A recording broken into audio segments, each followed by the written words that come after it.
What's going on, everybody? Welcome to the Damage Report without John Idarola. I am, the evil step mommy dragon. I forgot what I was, but I'm taking care of y'all today. I'm Francesca Fiorentini, joined on a Thursday by the wonderful Brett Erlich. Brett, Merry Christmas Eve. I see a lot of people not just calling me Brad, but also Bert in the chat, and it hurts. They're also blaming me for things that are probably my fault, but I still don't like it. But I'm happy to be here. It's Thirsty Thursdays, and I promise to be extra thirsty on this fantastic occasion. So there's that. Yeah, I mean, you've got the fireplace going. It's all very, I don't know. I feel like there's mistletoe pretty much like covering your entire roof. And you're like, well, it looks like we're standing under it again. Yeah, wife still refuses to engage in any sexual activity with me, but that's her right. That's her prerogative. We have separate rooms, separate Thirsty lives. Thursday, starting out real thirsty, almost desperate if you ask me. But we still have news. Isn't that insane and unfair that around the holidays, that Santa Claus would not also just steal all the teleprompters from the world, or I don't know, because once all the teleprompters are gone, there's no more news. That's how it works, right? We have no excuse here at TYT, the prompter-free network. That's why we're forced to cover stuff. If we were like every other news network and just crutched it on prompters, as God intended, by the way, as a longtime prompteree in my former life. Oh, I'm a huge promptery. I'm like, once you learn promptees, you just like, you love it. So like coming into the TYT studio was like, no, what, huh? Okay. I feel like if TYT were right wingers, like Trump would have just been, they use no prompters. Pretty amazing, right? They would love you guys for it. I mean us. We family, mishpach. Thank you guys for being here. If you haven't already, hit that like button, y'all. Share the stream right now. It is the holidays. Maybe you're with family and friends, hopefully safe. Maybe your plans got canceled. That's okay. Plenty of Christmas movies and non-Christmas movies, debatably Christmas movies to go around. So yeah, thank you so much for joining us. We got a lot to get to. I don't know, should we just do it? Let's get into it? Yeah, let's get into it.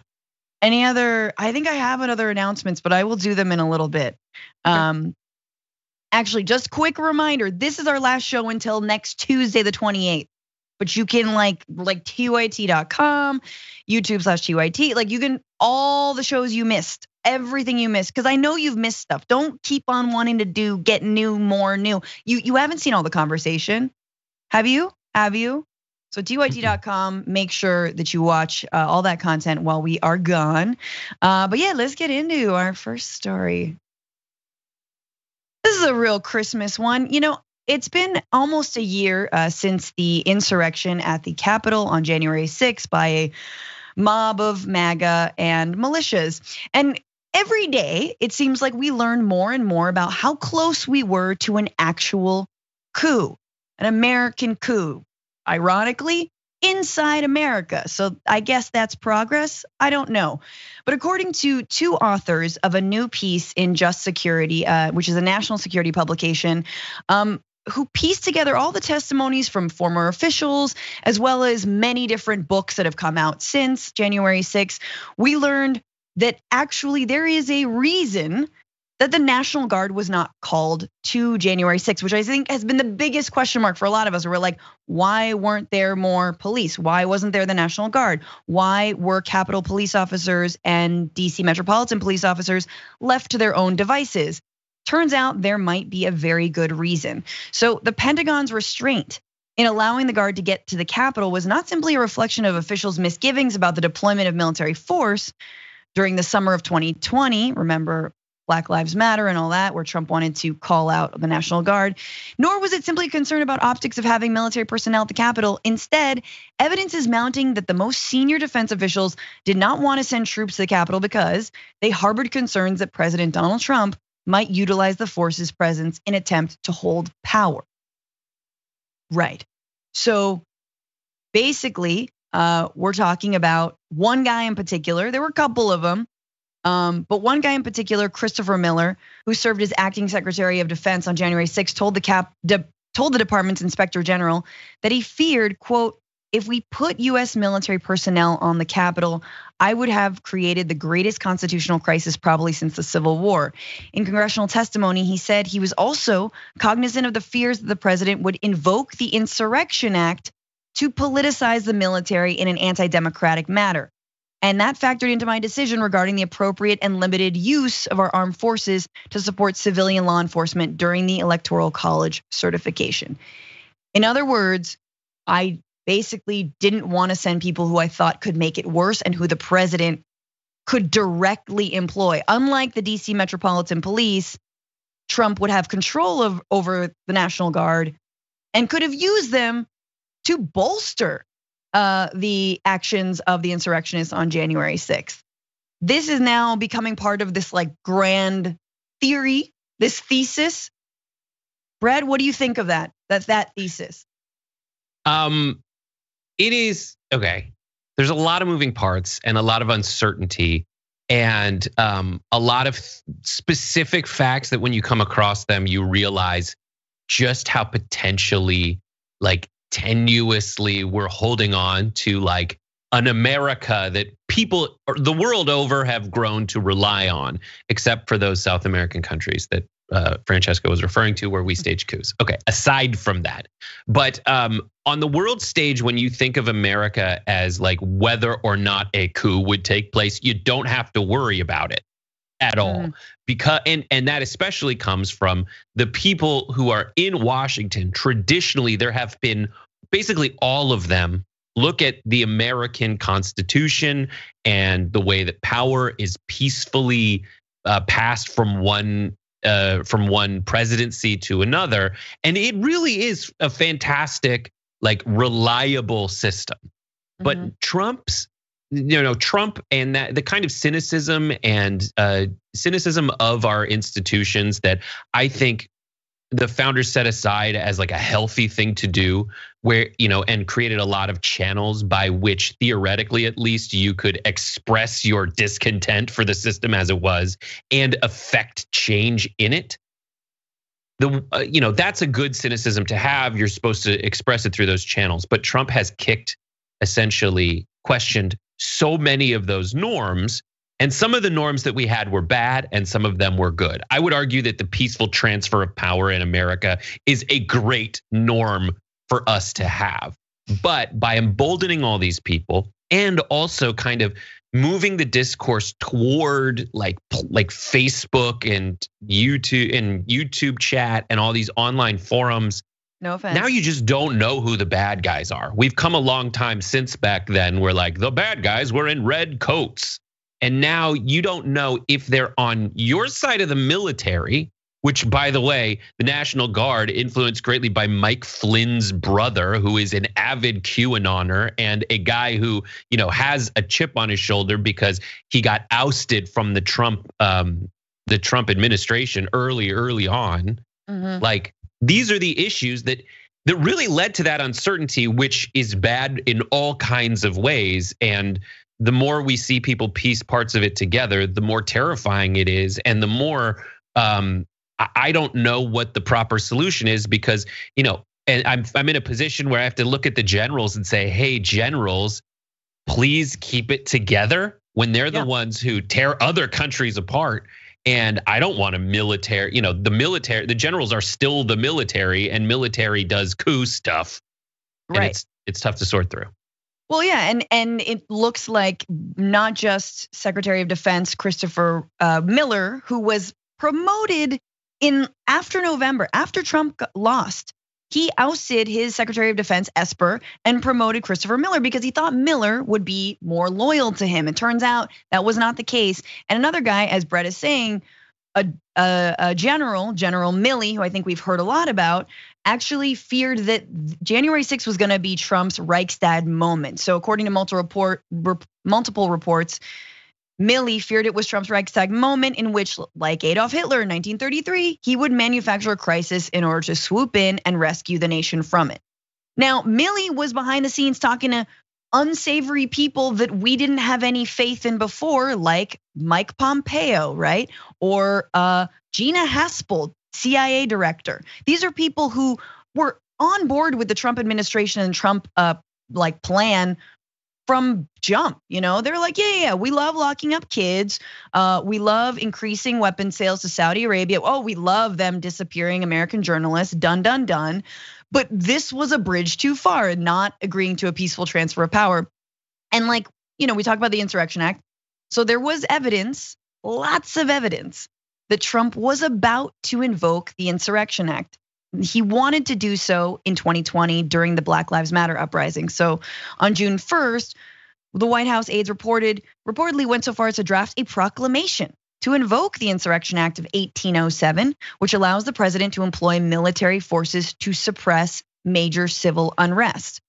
And then later on, and Brett referenced this a little bit earlier, but General Flynn was out in front along with a lot of other QAnon crazies, basically saying, yeah, we should do the Insurrection Act, but on January 6th.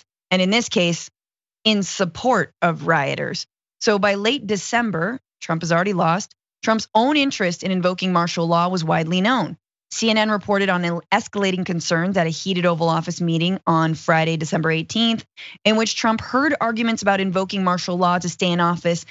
Had some Trump officials sounding the alarm to the press, noting that Michael Flynn, Trump's pardoned former national security advisor, discussed the martial law plan on right-wing television network Newsmax last week and was invited to the White House Friday. According to the New York Times, it was Trump who asked about the idea during the meeting. And again, my pillow man, like Mike Lindell's out there like, oh, what about my plan? Like they all had their own versions of just do the Insurrection Act, take control of the military. So this wasn't just a, hey, maybe, I don't know, he's not gonna go that far. No. He was absolutely planning on doing this, to the point where the Secretary of Defense was like, I don't want to give him more people at his disposal. Do you think we saved lives, Brett, by doing that? Or, we know 5 people did die. There was already violence. It's tough to imagine that it was like, at that point, folks were just like, you know what? Let's just let them get their yayas out and hope they don't come across like any lawmakers. Yeah, I would have preferred a situation where the demonstrators stayed demonstrators and weren't rioters, and to have folks at the front, essentially keeping them out of the Capitol building. That would have been ideal. Yeah. But when you look through it, there's an op-ed in the Washington Post where it says 3 generals are warning of just how close to a coup we are, because you don't know what members of the military and whose side they're gonna come down on, but a lot of them skew Trump, which is terrifying. And I will say it now, is anti-American. It's scary when we look at who we have to rely on. We're relying on Mike Pompeo. We're relying on General Milley. We're relying on people that, I would say folks on that are closer to me on the political spectrum are skeptical of, by and large. And at the very least, we all look around and you see all these crazy politicians that just want power, but to the extent it makes them feel cool, versus Donald Trump, who just wants power, pure and simple, and doesn't care what he's like this monster that all he cares about is power, and he does not care about the things he needs to crush on the way there, and how cynically he needs to wield people's cynicism in order to destroy things that I would argue are good for America. And so when he says make America great again, that there was never a time in America where the things he's advocating for, like critical race theory aside, these weird initiatives to say no, all these horrible, cynical things. There was never a design for America to do what Donald Trump plans to do. And that's horrifying. It's horrifying. And it's also like the other side has completely politicized this and calling Milley like the deep state. Like top military brass is the deep state? I'm sorry, no. They work for you. They're trying to keep general order in the country so we have a country. And meanwhile, you got Steve Bannon, going out and talking about shock troops and planning to essentially, he is saying he wants to create a deep state. Like when you listen to Bannon's podcast, he says, all right, we're gonna have 4,000 people that I put together. And those people, we're not gonna tell you who they are and what their names are, but they have vowed secretly to forward, use any power and tricks at their disposal to eliminate what makes America great, is my take on it. But on him to eliminate all the things that are standing in the way of us white people taking over America and protecting our ownership of all stuff. And it's terrifying. Yeah, he hears Reichstag moment and he's like, oh yeah, hell yeah, I want my Reichstag moment. What? Oh, that's bad? No. He's using terms that the Reichstagers used in like step 2 after the fake, constitutional crisis, for lack of a better term. And that crisis that they still are talking about, the manufactured crisis, is this concept that the election was stolen. And they keep harping. I think that this story for me, because Christopher Miller testified a while ago, but I think these authors of this piece have really put it in stark clarity, just how close we were to a coup and sort of like lacing everything together, kind of weaving the narrative. And one thing that I didn't know, that Christopher Miller was supposed to be a loyalist, right? He was supposed to actually support whatever Trump wanted to do. And instead, he was the last line of defense against his worst impulses. So if it hadn't been Miller, if he had just promoted anyone random, or in fact, the Pentagon went through a major shift in those months leading up to January 6th. So like everything was set, the stage was set. Trump was just banking on the fact that Miller would call out the National Guard, but they would be in support of his people. In fact, I think that's what the plan was. Instead, and this is Christopher Miller, he testified, he says plainly, there was absolutely no way I was putting US military forces at the Capitol, period. Now, as someone who's been in a lot of protests, who's been prevented from entering buildings peacefully, there are ways to put more defense mechanisms in front of the Capitol building that aren't the National Guard. Like, you could have multiple barricades. You can have riot cops. You can have, bike cops. They love their bike. They love that netting. My God. That being said, I've never actually charged police in battle gear and like bear mace and pitchforks, you know what I mean? And American flags, using them as weapons. So I don't know, you know what I mean? I'm ignorant, I guess, of really what it takes. But, and I think that, Brett, you're right. Like, this is the entire point is actually the lesson that a lot of these fascists are taking is clean house earlier and make sure you get someone like Christopher Miller on your side. Make sure the Secretary of Defense is with you, and make sure all the generals, the ones who quote unquote misbehave, they're purged. So yeah. And there's proof of it. Like, you hear Donald Trump afterwards, like very soon after the beginning of his presidency, going, I shouldn't have gone with someone who would recuse themselves as attorney general. Yes. Like, I should never have done that. I should have gone with a loyalist. I thought I could have it both ways. I thought this guy was a big enough sycophant, but he just wasn't a psychopath. That's a problem. All right, let's take our first break without Juan. But you see me, we'll see you in a second.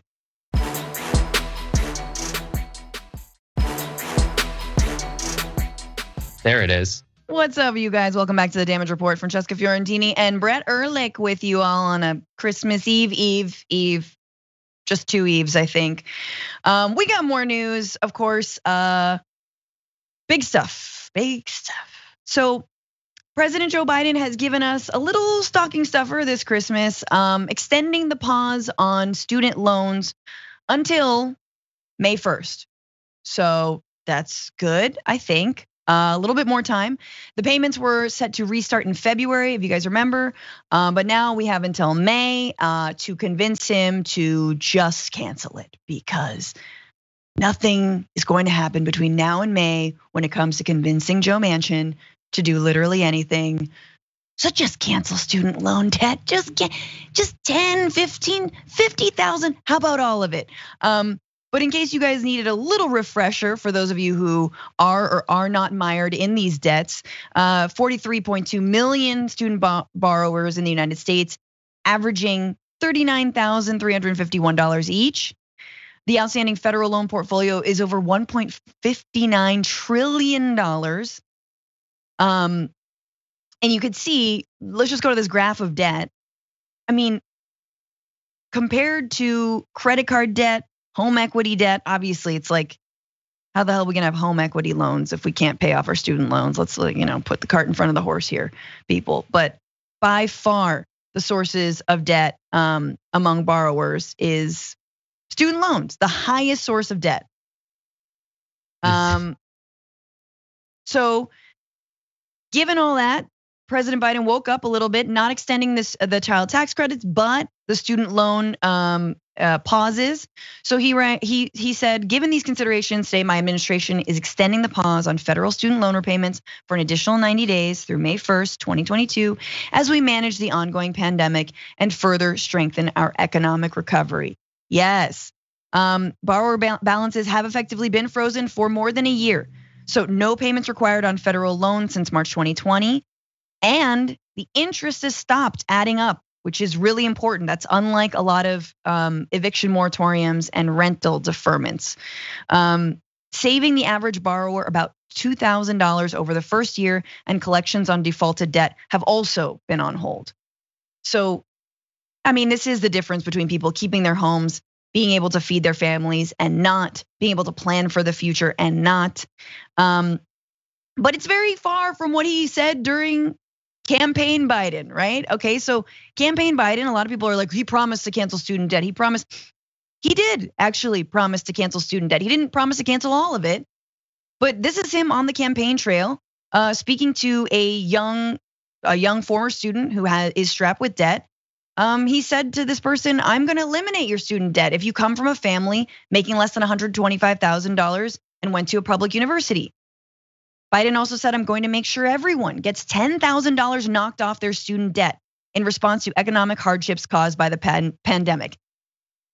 So, okay, the average borrower saved $2,000. So we've got 5 more years to get to that point where you knock off $10,000. I don't know. Like there's a lot to be done, Joe. But it is progress. Brett, your response. So there's a lot of different ways to look at debt, and when you're chucking numbers around, the amount of debt you forgive is actually corresponds to a much larger amount of money that you would end up having to have paid. So if you take a student, if you have interest on any debt, let's say I take out $100,000, whatever my interest rate is, it's not that I just pay that plus my interest rate of 17%, depending on what kind of loan you have, 6%, 2%, whatever, what kind of payment you have to do. That compounds every year. So if you forgive $10,000 of student loan debt, you could be, depending on how long your payment schedule is, you could save that person $20,000 over the course of them having to pay it back. Now, when you pause that, those people are just not paying $2,000 now. You're not taking away from the amount they're going to have to repay back because you're not forgiving any of it. Right. So this is just kind of kicking the can down the road, which is something that, like, when we talk about putting awesome new government programs in place, the reason people fight against that is because people realize, like Medicare, it's better than private insurance for all its flaws.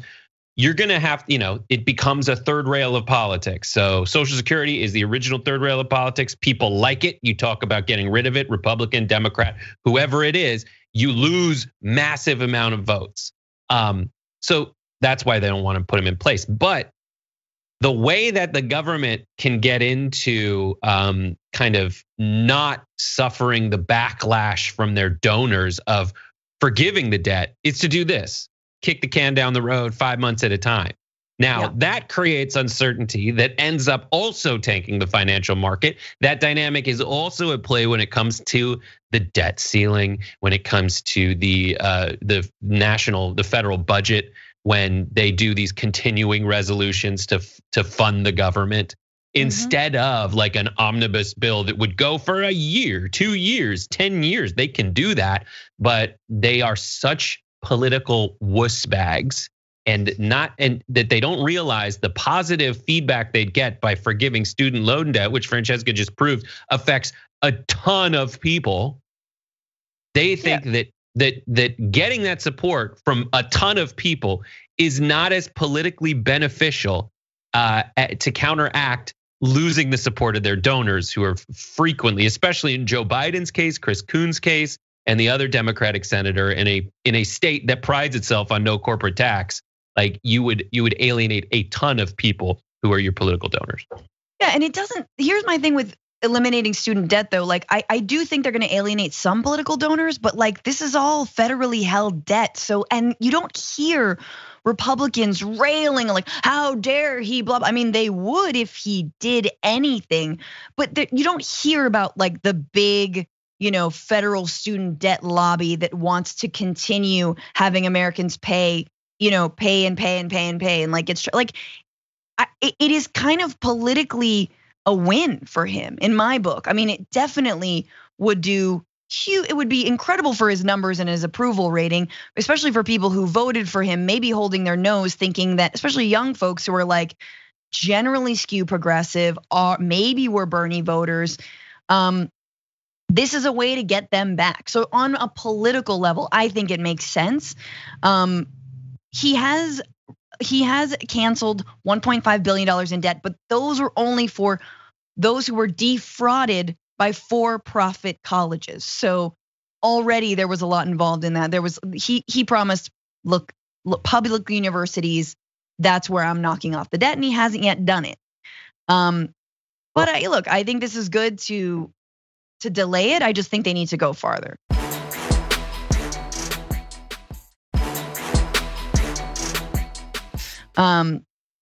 But there was more this week out of Biden.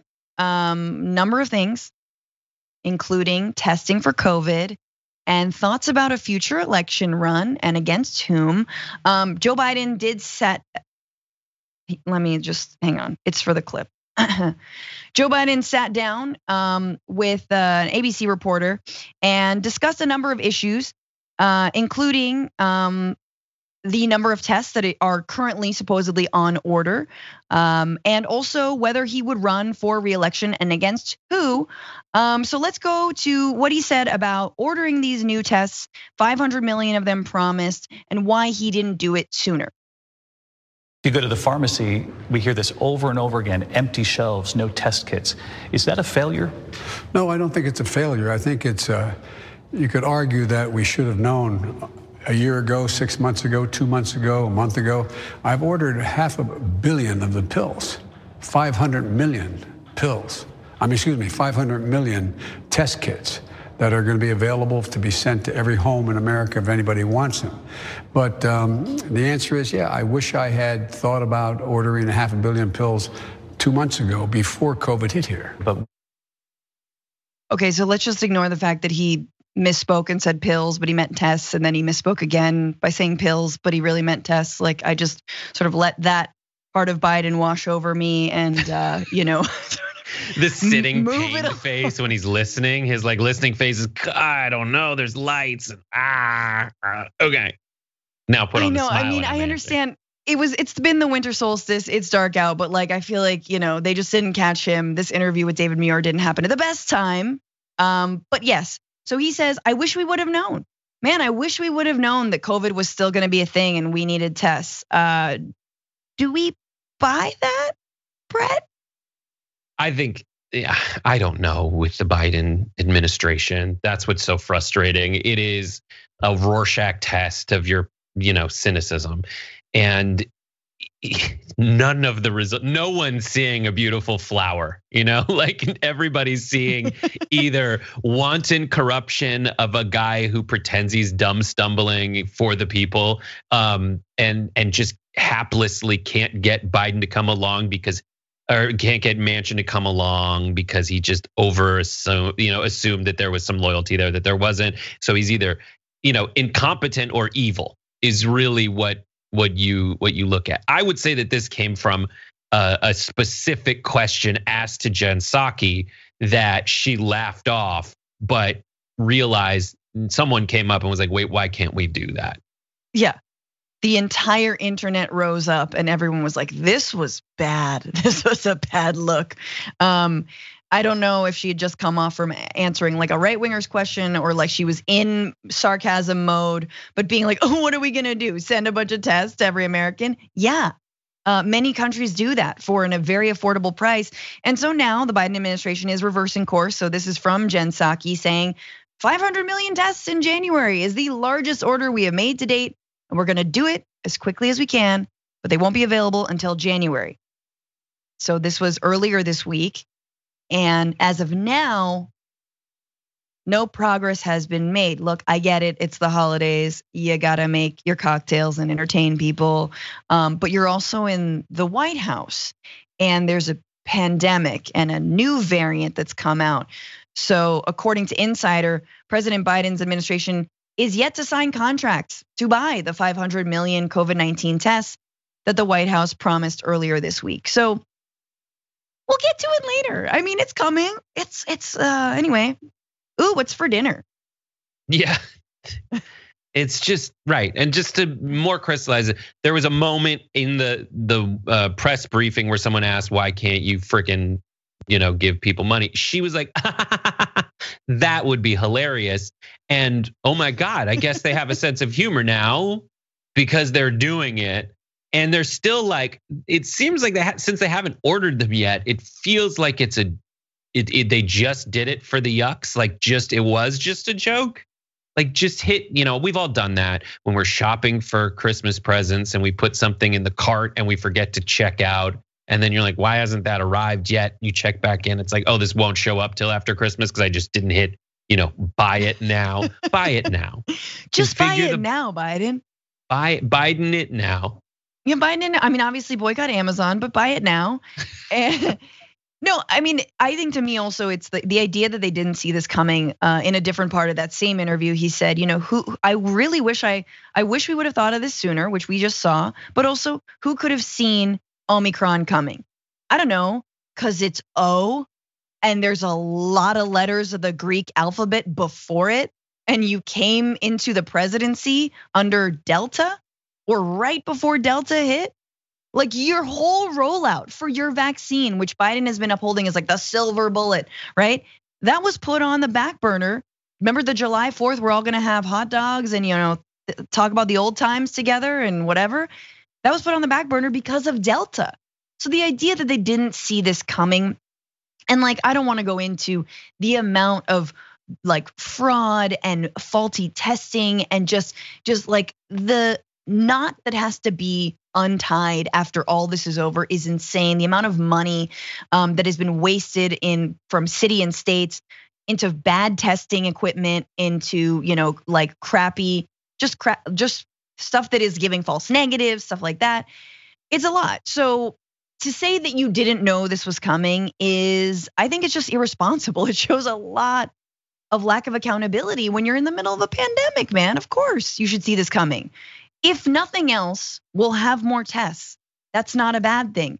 And right now what's happening, and we don't have graphics for this, but Bill de Blasio, right, mayor of New York, has been begging, in fact, the federal government for more assistance because we've seen the lines wrapping around blocks in New York City, people getting tested, waiting hours and hours to be tested, if at all. And he's asking, to mobilize the Defense Production Act, which has not been mobilized yet, by the way, not mobilized under Biden. Anthony Fauci says that's because they've got enough money, they're producing it in other ways, but it still hasn't been ordered.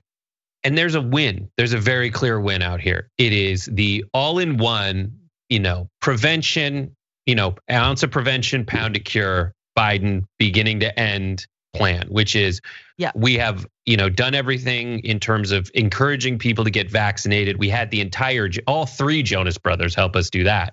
And then we have this pill that he's talking about where the FDA approved the Pfizer pill to help drastically reduce hospitalizations. That addresses the early prevention, the early treatment, things that such cutting edge doctors as Joe Rogan have encouraged. But the missing piece is fast testing so that we can, we hear you. We know we need to be able to find out if people have this disease. We need to know it fast. So now we have, bridge the gap with the testing. That's why he said pill. We need to have the prevention of the vaccine, the testing to find out if you have it, and the pill if you are diagnosed with a positive to treat it. And that is the, full regimen of prescriptions from the Biden administration. Which is progress, I guess. But order those tests, buddy. Quickly, I want to move on. So in this same interview with David Muir, Joe Biden was asked whether he would run for re-election and also whether he would run against a certain former president who has said that he does not like to talk about. Take a look. I want to ask you about something I asked weeks before the election when we sat down. You said you would absolutely serve 8 years if elected. Do you plan to run for re-election? Yes, but look, I'm a great respecter of fate. Fate has intervened in my life many, many times. If I'm in the health I'm in now, if I'm in good health, then in fact, I would run again. And if that means a rematch against Donald Trump? You're trying to tempt me now. Sure. Why would I not run against Donald Trump if he was the nominee? That'd increase the prospect of running. That would increase the prospect of running. Okay, Joe Biden believes in fate, but also kind of cocky against Donald Trump. I did it once, could do it again. Can you though? Brett? If he does it, he's gonna have to pass some voting rights legislation, buddy. I hate to break it to you because it's not just going up against that team you went up against last week and won. You have now allowed time for that other team to rewrite the rules of the game you're playing in the meantime. So if the difference in all those states, no matter how big your electoral victory was, if the difference between your loss and victory last time was a Secretary of State saying that Donald Trump's squad didn't cheat soon enough, you've given them 4 years to cheat very, very in a widespread manner, very meticulously. So people like Raffensperger don't say, well, sorry, you're against the rules. So it is an insane thing to think that he can just go back up against Donald Trump when you have that anti-incumbent bias during a pandemic and new rules of electoral politics and the electoral system in the states you barely won.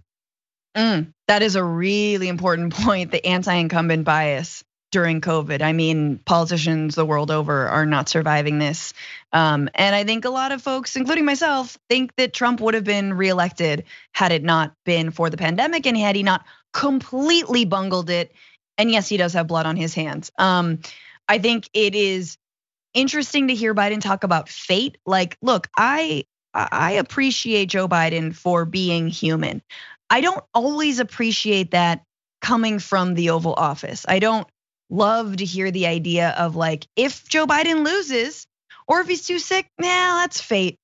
If we don't pass voting rights and I don't, amend the filibuster and change the rules, that's just fate. If like hundreds of thousands of black voters are purged from rolls, maybe that's just fate. Like, does not instill confidence, which is something that, once again, this president is not really good at doing. All right, why don't we take our second break? Yes? I'm down. No? Yeah, let's do it. This is a good time for it. Das is good. All right, stay right there.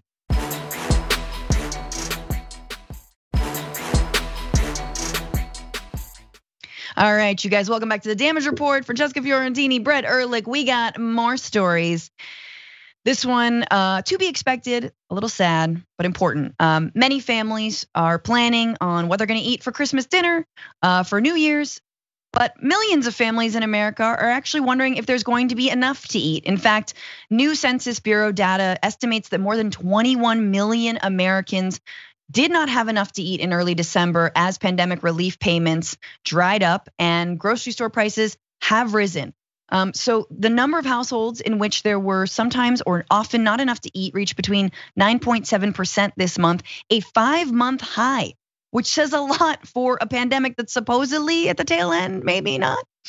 According to data collected between December 1st and 13th by the US Census Bureau's Household Pulse Survey, that figure in households with children sunk from 11% to 7.8% in August after the first child tax credit monthly payments went out. Maybe there's a correlation. Grocery store prices, of course, in the US are up 6.4% from a year earlier. Food banks are also seeing a rise in demand, and clinics meant to help malnourished and underfed children have seen an increase in patients.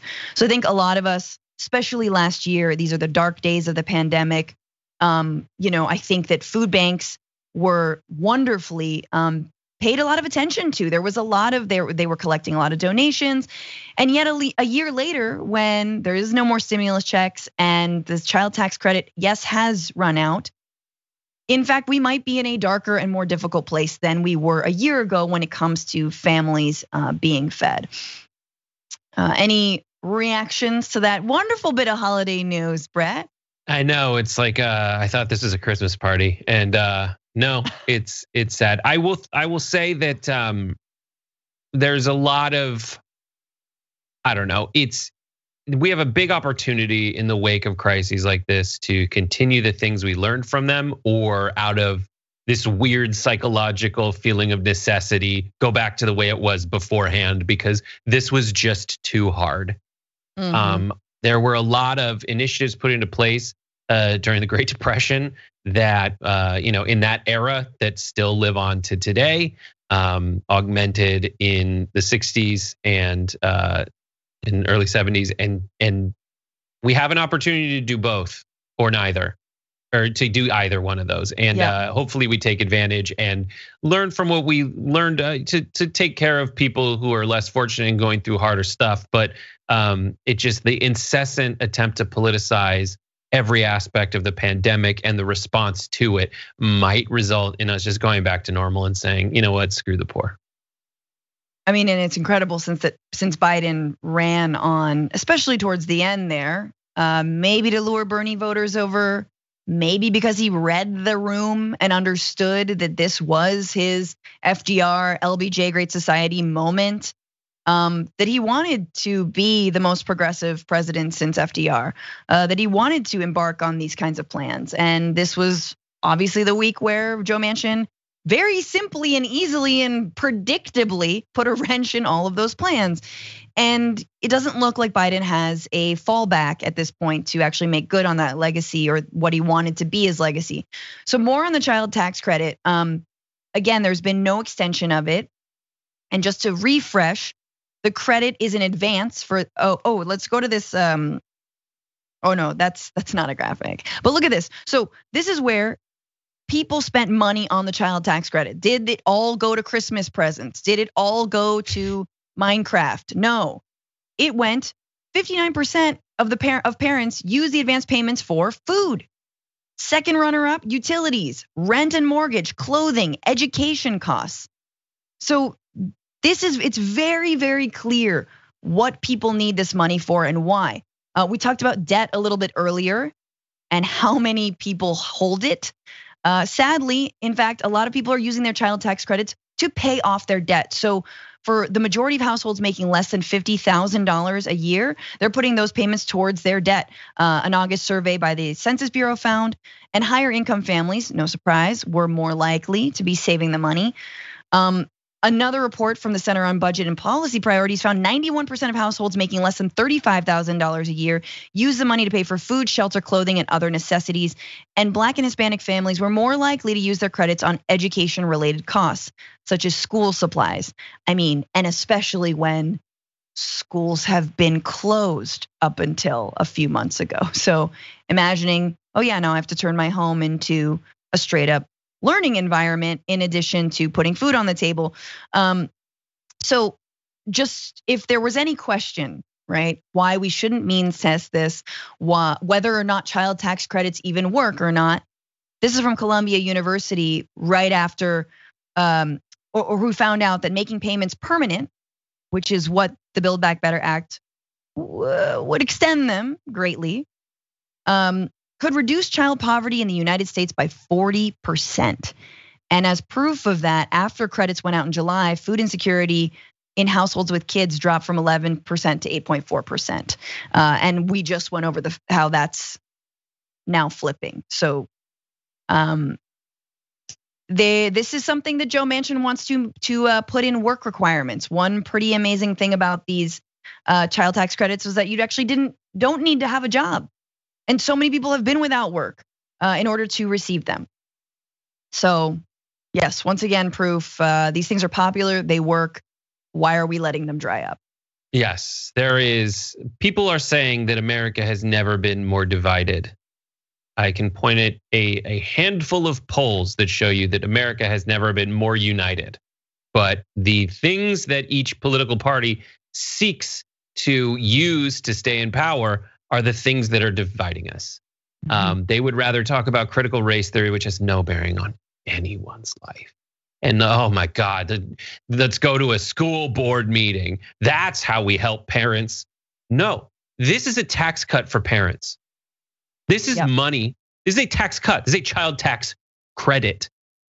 They give you credit. This is a tax cut. And Republicans are not behind it. 100%. That's all you need to know. There are two huge wins on the table for anyone who wants to scoop them up. Downside is you might have to part with some of your support from political donors. The first one is this. All right. The second one is Medicare drug price negotiations. Without that Medicare drug price negotiation, it is a tax on grandma and grandpa. Yep. You're taxing them. You're making them and me and you, because it's a government program. Those folks who are against negotiating Medicare drugs prices are for keeping taxes higher. Because the tax money goes into Medicare and we are spending twice as much as every other developed nation on health care. It's more efficient there, but it's still inefficient because there's millions of people.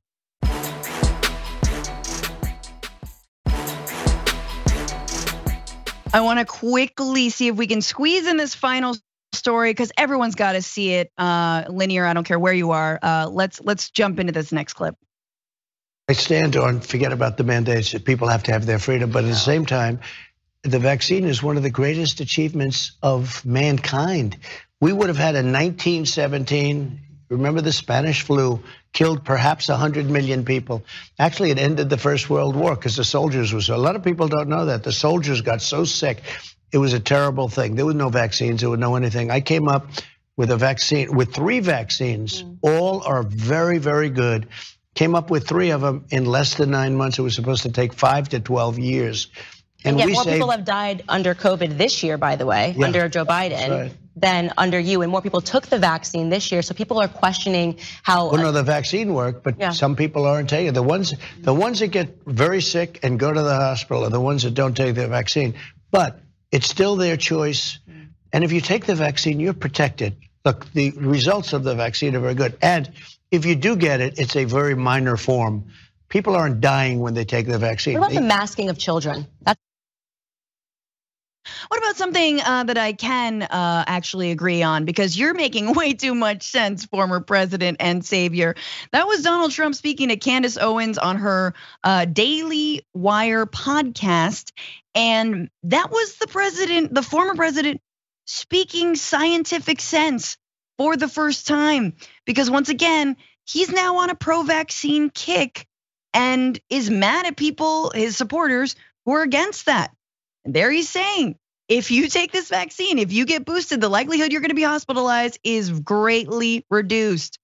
Then he also said, I did that. I made 3 vaccines, which is like, I don't know, give it to him, Brett.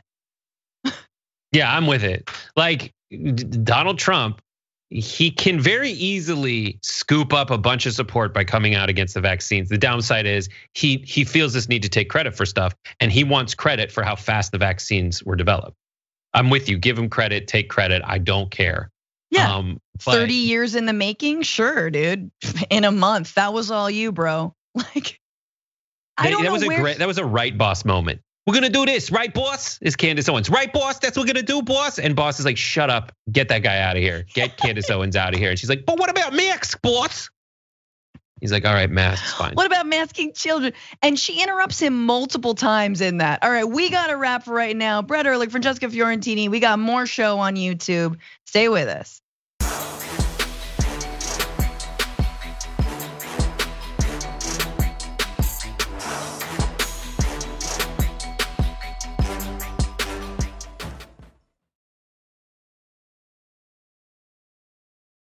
Thanks for listening to the full episode of The Damage Report. Support our work, listen ad-free, access members-only bonus content, and more by subscribing to Apple Podcasts at apple.co/TYT. I'm your host, John Adarola. I'll see you soon.